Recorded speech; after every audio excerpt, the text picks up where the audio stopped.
Hi, I'm Anna, and I'm an addict. Hi, Anna. Thank you for sharing. Yeah, thank you. I related to a lot of things when you guys were talking, and I was thinking about, the miracle of Narcotics Anonymous. And I was sharing earlier, what's brought me to London is Elliot. And when COVID hit, I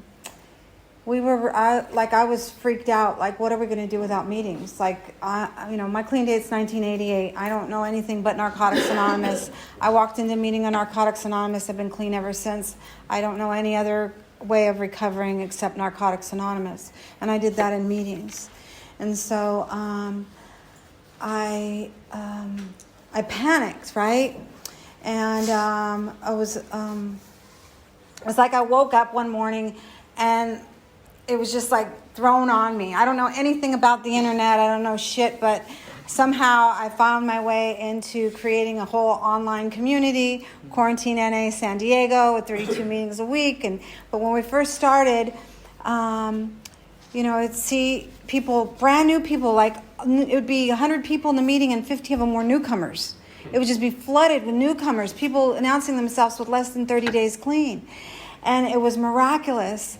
And I got to watch people. I got to be part of the restoration.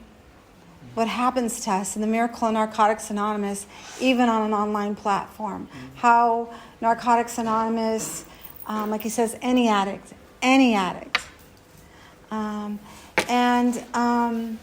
He celebrated 3 years clean, and he had a baby, and I'm the godmother. And so I'm so excited. And so I'm here seeing my godchild, and I love you, Elliot. It's really a gift to watch somebody come into the rooms broken and watch dignity return. Watch the hope come in, watch people get clean, and it's been a gift. And that's one thing I love about Narcotics Anonymous service. I was in a meeting earlier here, and people were talking about, self-love and self-esteem. And I remember my sponsor always telling me, Anna, if you want self-esteem, do esteemable things. And one of the ways I learned about I got to raise my self-esteem is through service. As I started getting involved in service in Narcotics Anonymous, I got to see what I was capable of. I got to feel important. Self-love and self-respect started happening for me through service in Narcotics Anonymous. I was a teenage runaway at 14 years old on the streets of Los Angeles.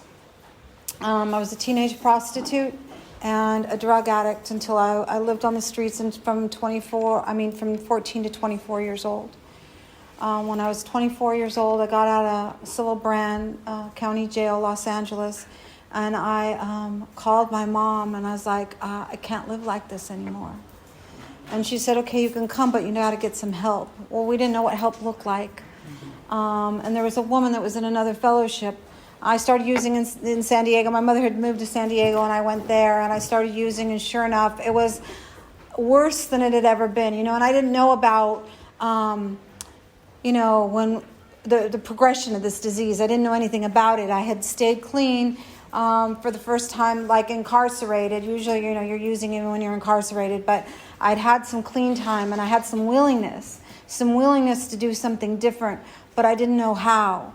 Medicine, religion, and psychiatry were never sufficient for us, and so I didn't know how. And then this other woman from another fellowship that was a friend of my mother said, there's a place for people like me. And so I put on a tube top for a mini skirt, right?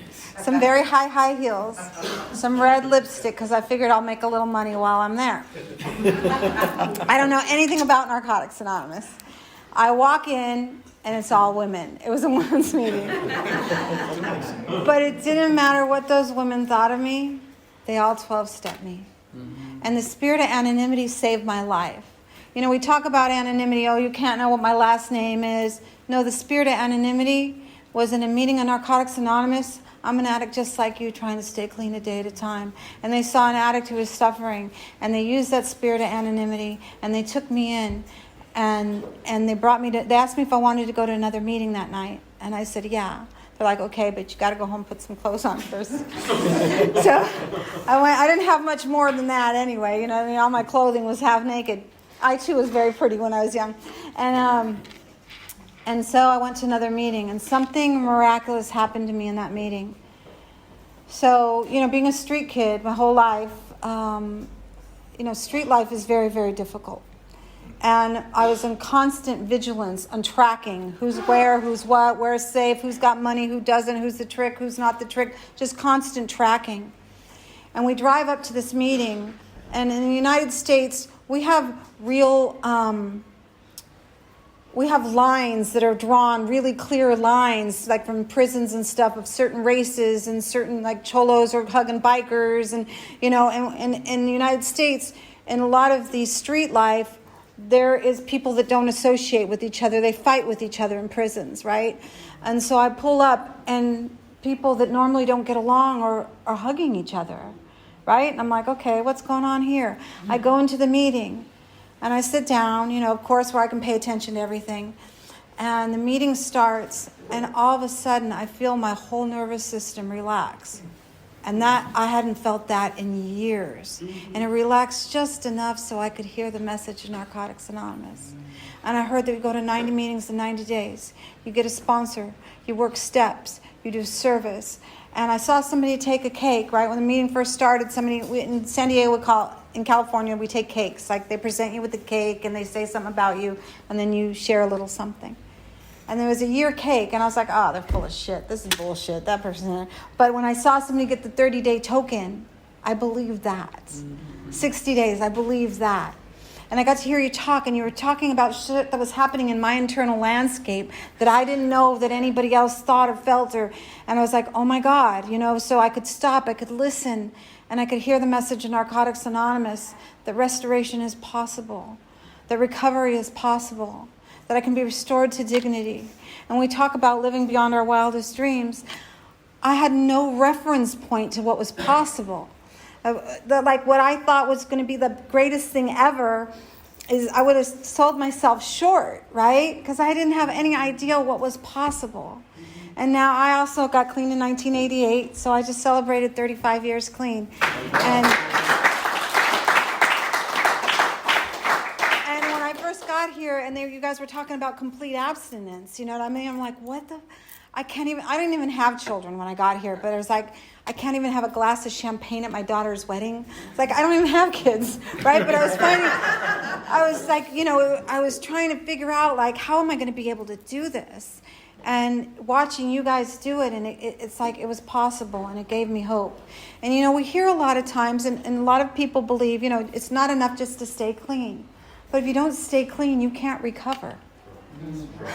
You can't, like, sometimes that's all you can do. In the 35 years I've been clean, there's times where all I can do is just stay clean today.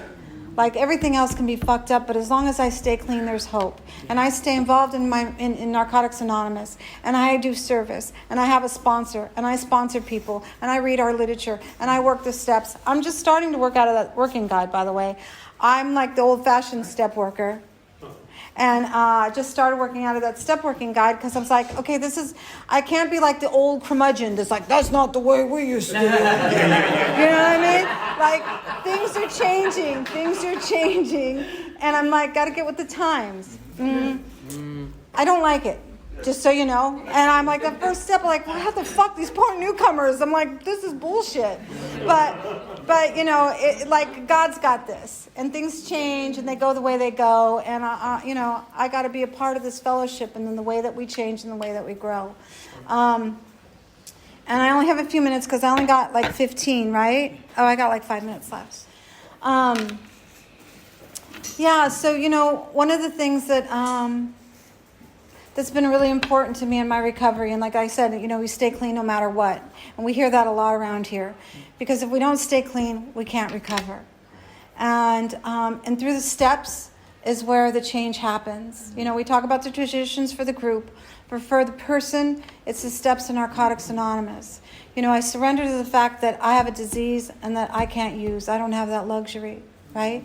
I believe that it's possible for me to be restored, that there's a possibility that I can come back to humanity and to life, right? Restoration is possible. And then I believe that, you know, to surrender over my will and my life, because the way that I'd always done things were nothing but a mess. And so I had to believe in something other than me. I had to believe in, and at first it was the group. You know, I could surrender over to that. And then I had to really write about what was going on. It was always everybody else's fault, right? And so this time it was like, okay, you got to really take a look at yourself. What are the things that are creating havoc in your life? And then being able and willing to share those with somebody else and not be afraid, and asking my higher power to be there. And then looking at those places that when you're using, you develop all these things that are survival techniques, but they don't translate in the new world of recovery. And so having to be able to let go of some of those things. Manipulation is still huge for me. I manipulated everything my whole life. And sometimes in recovery, especially in early recovery, I would just do it and not even know I was doing it. Like I just knew how to get what I wanted, you know? And being willing to ask a power greater than me to help me in these places, because I can't always see my blind spots. And so I can ask for that, for a higher power to help me in this, because I can't always do it all by myself. And then I get to make a list of the people that I owe amends to, right? I get to make those amends. When I made those amends, something really special happened for me. It was as if my life, that all this uck and muck that I had lived with, it was like clearing slate, and I got to move forward in life in this new way of life that was like, I'm new. This was like the biggest thing for me. I had this beautiful awakening behind that. And then being able to do that on a daily basis so I don't create havoc in my life. Creating a place where I can be connected to a power greater than me, and find place to work in spiritual principles in Narcotics Anonymous. And last but not least, but to come here and show up in service to help the addict who still suffers. Because when I walked into this door and those women took me under their wing and helped me, it's my responsibility as a recovering addict to do the same. And that's all I got. Oh, Thank wow. you. Thank you. Thank you.